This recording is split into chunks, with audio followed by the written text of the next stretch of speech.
ठीक है।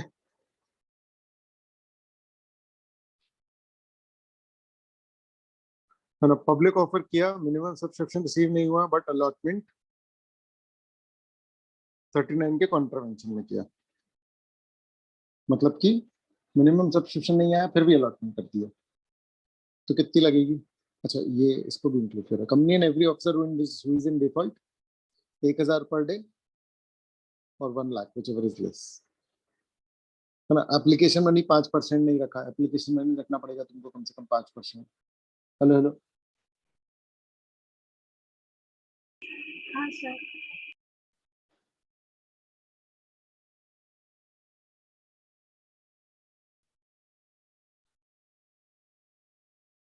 ठीक है। फिर क्या है, रिटर्न ऑफ अलॉटमेंट अगर फाइल नहीं करी तो लग जाएगा। ठीक है बच्चे। हाँ सर।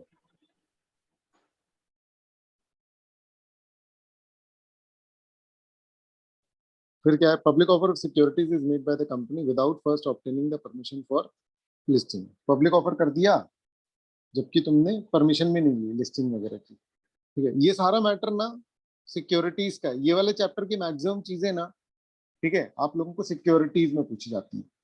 ठीक है बच्चे। हाँ सर। है ना, सर फिर क्या है? हाँ हाँ बोलो। हेलो हेलो, आया क्या कोई? हाँ बोलो। हेलो हेलो, कुछ बोल रहा था सार्थक? नहीं सर, आप ही की बात को हाँ कर रहा था।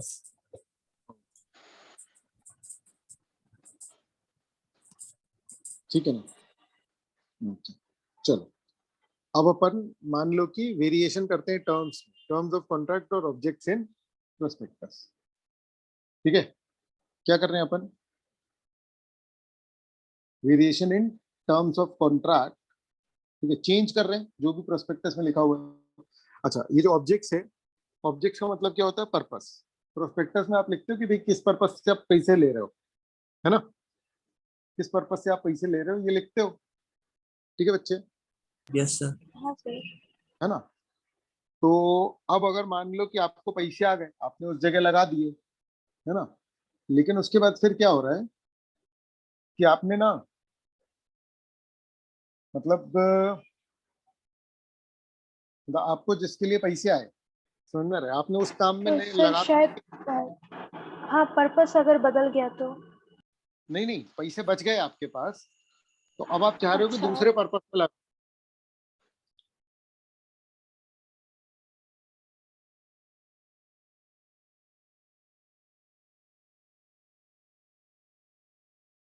सर सर आपकी वॉइस तो चली सर गई। Hello hello hello hello hello. हाँ सर, अब अभी आ रही है सर। हाँ ठीक है, तो पॉइंट समझो। ठीक है, legal requirements for variation in terms of contract और ऑब्जेक्ट्स। हम बात क्या कर रहे हैं कि प्रोस्पेक्टस में हमने क्या किया? प्रोस्पेक्टस क्यों इशू करते हैं कि भैया देखो कंपनी में ऐसे ऐसा है, एक नया प्रोजेक्ट लाने वाले हैं तो इसमें पैसे लगाओ। ठीक है, अब तुमने जब पैसे दिए तो कंपनी ने उस प्रोजेक्ट में लगाए और कंपनी के पास बच गए पैसे, तो कंपनी बोल रही है कि यार चलो दूसरे प्रोजेक्ट में लगा देते हैं। तो कंपनी ऐसा नहीं कर सकती क्योंकि जिसने पैसे दिए हैं वो उसी प्रोजेक्ट के लिए दिए। समझ में आ रहा है? तो वो चीज इस हेडिंग में कवर होगी। लीगल जब टर्म्स लिखते हैं वो लोग, variation in the terms of contract, yes sir.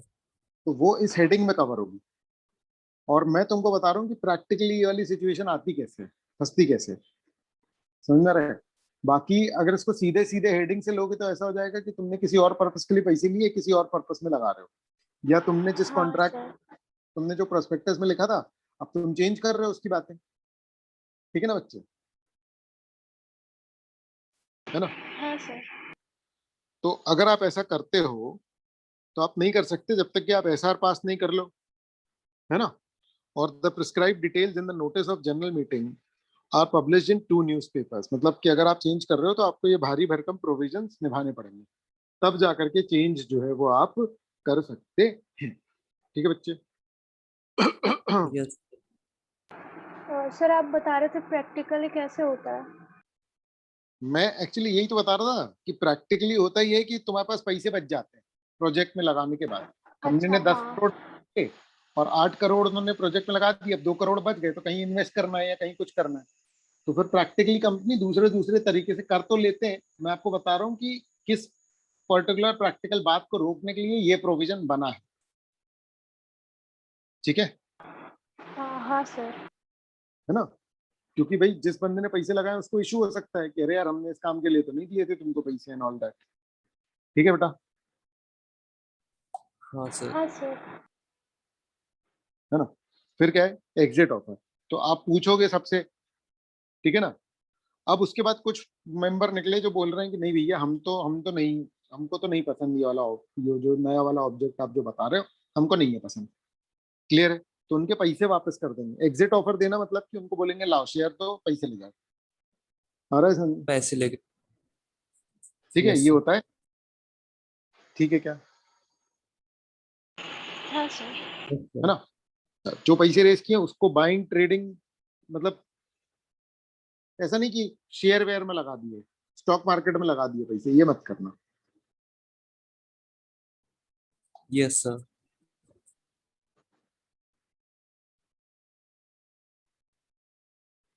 ठीक है। हाँ सर। फिर इसमें क्या है, इसमें जो एसआर पास करोगे वो पोस्टल बैलेट के थ्रू होगा। अब तो पोस्टल बैलेट आपको पता होगा, जब पहली बार अपन ने पढ़ा था तो पोस्टल बैलेट नहीं पता था आपको। हाँ सर, अब पता है। ठीक है। तो where the company has raise money through public offer, unutilised amount बचा हुआ है, ठीक है ना, तो अब उसके लिए चेंज करना है। तो जो एसआर पास करोगे वो पोस्टल बैलेट से करना है। यानी यहाँ जो पढ़ रहे हैं ना, वही बात रूल्स में, रूल्स में बस क्या है, डिटेलिंग। ठीक है बेटा, है ना? Yes sir. और जो नोटिस दे रहे हो आप एसआर का, वो रूल 7 के हिसाब से दोगे। ठीक है, सिंपल। एडवर्टाइजमेंट का फॉर्मेट होगा PAS1। बस फॉर्म नंबर बता रखे हैं उसमें, बाकी मतलब प्रोविजन यही है। समझ में आ रहा है? प्रोविजन में कोई खास एडिशन नहीं है। ठीक है, प्रोविजन में एक ये एडिशन हो गया कि वेबसाइट पे भी शो कर देंगे। ठीक है बच्चे, यस सर। हाँ सर। है ना? फिर क्या है, पब्लिक ऑफर जब लेकर के आओगे तो डीमैट फॉर्म में लेकर के आओगे। आज की डेट में प्रैक्टिकली, समझ में आ रहा है, वो जो कागज वाला है वो सिर्फ प्राइवेट कंपनीज करती है। बाकी किसी भी पब्लिक कंपनी को इशू लेकर के आना है तो डीमैट फॉर्म में ही लेकर के आती है। समझ में आ रहा है क्या? क्लियर है? Yes sir. तो हम क्या बोल रहे हैं कि every company making public offer and such other class of companies, amendment में पब्लिक हटा दिया है यहाँ से, ठीक है, shall issue the securities in any only in demat form. तो डीमैट फॉर्म में ही लेकर के आओगे। डीमैट फॉर्म आपको पता है, सॉफ्ट में मतलब जो ब्रोकर्स होते हैं और वो सारा यस कुछ। सर, डिजिटल ठीक है, हाँ फॉर्म में। सर। डिजिटल फॉर्म में। ठीक है, optional demat any other company में कन्वर्ट इट्स सिक्योरिटी, जिनके फिजिकल फॉर्म में है वो कन्वर्ट चाहे तो डीमैट में कर सकते हैं। इससे शेयर खरीदने बेचने में आसानी हो जाती है। समझ रहा है कि आपको कागज में डील ना करके ऑनलाइन एक अकाउंट मेंटेन करना है, उसके थ्रू आप कर सकते हो फिर। ठीक है, हाँ सर। है ना?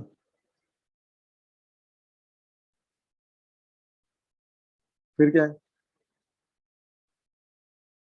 ना? अब देखो, प्रोविजन ऑफ रूल 9 है, मतलब issue of securities in demat form by unlisted public companies.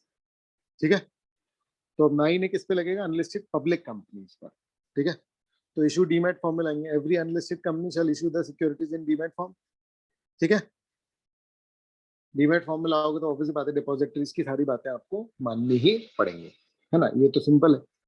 ठीक है, अब एग्जिस्टिंग सिक्योरिटीज भी किस फॉर्म में होंगी, डीमैट, मतलब फिजिकल शेयर्स को डीमैट में कन्वर्ट कर लो। Every unlisted company shall facilitate dematerialisation for all its existing securities by making necessary application to depository. समझ में आ रहा है? हर को एक ISIN नंबर मिलता है, ISIN नंबर मिलता है हर सिक्योरिटी को। मैंने आपको प्रैक्टिकली दिखाया भी था जब क्लास चल रही थी। हेलो हेलो, हाँ सर। ठीक है। लेक्चर्स का एक्सेस है ना आपके पास, जो पुराने हाँ लेक्चर्स हैं, सर, मेरे पास है। है ना? ठीक है, चलो। फिर सिक्योरिटीज हेल्ड बाय प्रमोटर्स के एमपी वगैरह, वो सब किस फॉर्म में होंगे? डीमैट फॉर्म में। कुछ नहीं, अगर देखा जाए तो यहाँ पर क्या बोल रहा है, यहाँ पर बोल रहा है डीमैट कर लो, प्रमोटर के भी डीमैट कर लो, एग्जिस्टिंग जो इनके भी डीमैट कर लो। समझ में आ रहा है? तो सिर्फ यही यही बोलते जा रहा है वो कि डीमैट कर लो, डीमैट कर लो, डीमैट कर लो। समझ में आ रहा है? क्लियर है? हाँ सर। ठीक है ना? लेकिन यहाँ पर एक खास बात क्या है, देखो, every unlisted public company shall ensure entire holding demat में कन्वर्ट हो गई हो, किस चीज के पहले? है ना? किस चीज के पहले? जो नया ऑफर लेकर आ रहा हो और उसके पहले, बायबैक के पहले, है ना, राइट इश्यू के पहले, बोनस इश्यू के पहले। समझ में आ रहा है? पहले डीमैट करना, फिर ये सब करना। क्योंकि क्या होता है ना कि इस तरीके से कंपनीज अपने शेयर पहले बहुत ज्यादा बढ़ा लेती है और फिर उसके बाद फिर क्या करती है, डीमैट करने पे आती है। सॉरी,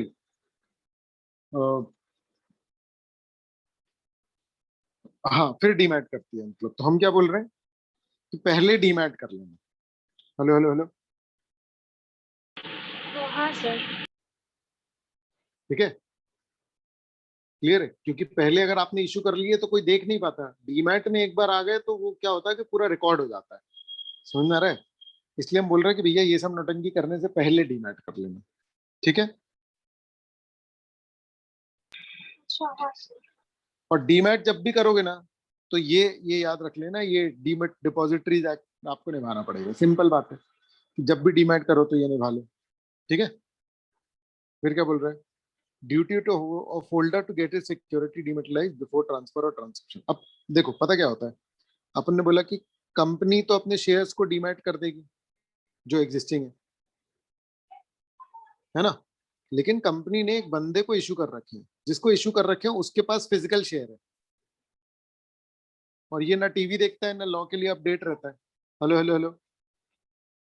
समझ हाँ में आ रहा है? सर।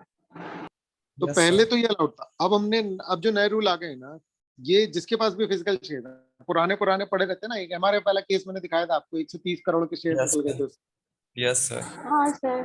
तो जब आपके पास ऐसे फिजिकल है, अगर आपको अब बेचने निकलोगे ना, कभी मिल गए पुराने शेयर किसी के उसमें, है ना, तो इसको अगर सेल करने निकलोगे तो क्या करना पड़ेगा आपको? पहले डीमैट कराओ, फिर सेल करो। Yes sir. है ना? मतलब अब फिजिकल नहीं बिकेंगे, पहले डीमैट कराना पड़ेगा फिर बिकेंगे। ठीक है?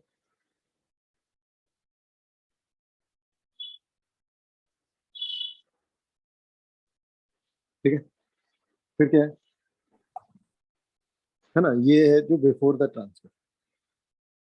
ठीक। ठीक है। ड्यूटी टू पे fees and maintain security deposit, ये क्या है? अनलिस्टेड का पब्लिक कंपनी ये इंश्योर करेगी कि भाई टाइमली पेमेंट फीस किसकी कर दे, डिपॉजिटरी और रजिस्ट्रार और इशू। एक्चुअली क्या होता है ना कि ये लोग लगते हैं, ये लोग स्टॉक मार्केट के इंटरमीडियरीज हैं। स्टॉक मार्केट के इंटरमीडियरीज है। कंपनी जब भी ट्रांसफर करती है ना, तो बड़ी कंपनी रजिस्ट्रार और ट्रांसफर एजेंट को अपॉइंट कर लेती है कि भैया तुम लोग हमारा करा दो ये जो भी कुछ है। ठीक है बच्चे? तो ये पूरा कुछ करवाने के लिए आपको उनकी फीस देनी पड़ेगी, है ना? हाँ सर। तो सिक्योरिटी डिपॉजिट भी हर समय आपको रखे रहना पड़ेगा, of not less than with the depository. ये सारे जो है ना, ये सब रूल, ये नॉर्मल रूल है। अगर आप जब डीमैट कराने जाते हो तो ये सब basic basic charges, basic basic rules है। हमारा पॉइंट क्या चल रहा है कि हम, ये जो पूरा चैप्टर है ना, इसमें चल रहा है कि हम इशू लेकर के आ रहे हैं। समझ रहे हैं? अब इशू लेकर के आ रहे हैं तो फिर एक और प्रोविजन एड हो गया कि भैया डीमैट करा लो। डीमैट करा लो तो भैया उस समय फिर उसकी क्या क्या रूल्स एंड रेगुलेशन है, वो सारी की सारी अपने को यहाँ पर लग रही है। आ रहा है समझ में? तो सारे रेगुलेशन आपको सेबी के, डिपॉजिटरी के, वो सारे आपको निभाने पड़ेंगे। और उसको डिफॉल्ट किया, समझ रहे हैं? ठीक है, तो आपके ऊपर पेनल्टी लग जाएगी। ठीक है ना? और यहाँ पर क्या बोल रहा है कि भैया बायबैक भी नहीं कर पाओगे, बोनस इशू भी नहीं कर पाओगे, और ये सब कुछ नहीं कर पाओगे जब तक कि पैसे नहीं दे दोगे। ठीक है बेटा? हाँ सर। है ना? तो ये रूल तो उन्हीं लोगों ने बनाए हैं अपने फायदे के लिए। ठीक है ना? सही भी है वैसे। ठीक है। अब एप्लीकेबिलिटी ऑफ सर्टेन प्रोविजंस, ठीक है, ये एक्सेस है, ये जो है ना, इसके बाद जो पैच अपन पढ़ रहे हैं ना, ये सब एक्सेस है। क्लियर है? ये सारा कुछ एक्चुअली में आप लोग सिक्योरिटीज में ही पढ़ोगे। समझ में आ रहा है? ठीक है ना? मैं बार बार ये बोल रहा हूँ, लेकिन ये इसमें मेन बात ये है कि जितने भी आपके इस तरीके के पैचेस है ना, जो मतलब पब्लिक इशू में चले जाते हैं, उसकी सारी रूलिंग कहाँ से गवर्न होती है? सिक्योरिटी, सेबी एक्ट में। है ना?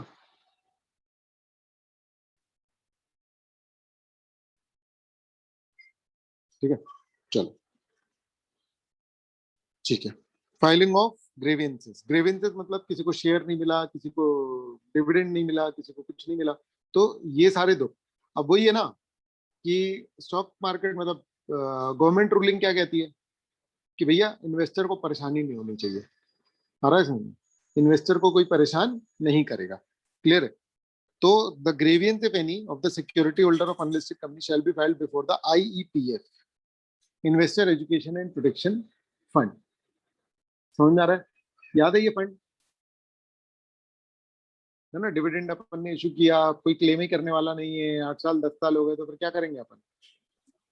इसको IEPF में डाउन कर देंगे, है ना?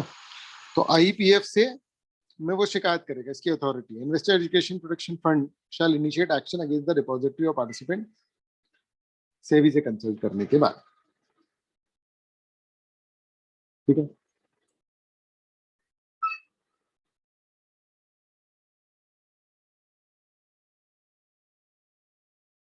ठीक है बच्चे। नॉन एप्लीकेबिलिटी, निधि कंपनी पे, गवर्नमेंट कंपनी पे, होली ओन्ड सब्सिडरीज पे नहीं लगेगा। जनरली नॉन एप्लीकेबिलिटी के क्वेश्चंस डायरेक्ट आते हैं, है ना? इतनी नोटंगी नहीं करते कि पूरा का पूरा केस लो बनाए और उसके बाद एकदम से बोले कि नहीं लगेगा। मतलब पूरा सिचुएशन बना दी लेकिन पहले सेंटेंस में ही उसका आंसर है। ठीक है बेटा? Yes sir. हाँ सर। ठीक है, देखो इस वाले चैप्टर में वैसे भी कोई इशू नहीं है, समझ में आ रहा है? ठीक है, ये वाला मेन फोकस सिक्योरिटीज में ही होता है। आप लोग एक बार पास पेपर उठा करके देखें क्या आप लोगों ने? नहीं सर, अभी इतना ही देखिए इसके। है ना? चलो ठीक है, तो एक बार अपन देख लेंगे, इससे समझ में आया। अब तो वेबसाइट में लोडेड है तो कोई दिक्कत ही नहीं है। ठीक है, यस सर। चलो फिर शेयर एंड शेयर कैपिटल कल चालू करें, हाँ सर। है ना? हाँ सर, उसमें डाउट्स है कुछ। हाँ सर, बहुत उसमें बहुत सारे डाउट्स हैं। ठीक है ना? वो हाँ। चैप्टर, ठीक है, उसकी समरी ये जो है ये तो मिल गई थी ना तुम लोगों को? हाँ सर, ये मिल हाँ गई। सर, ये है ना? है। चलो ठीक है, okay sir, thank you sir. Okay thank you sir, good night. Okay बेटा, good night. Thank you sir. Rules पढ़ना जरूरी है बेटा, वो आ जाते हैं उसमें से कभी कभी क्वेश्चंस। ठीक है।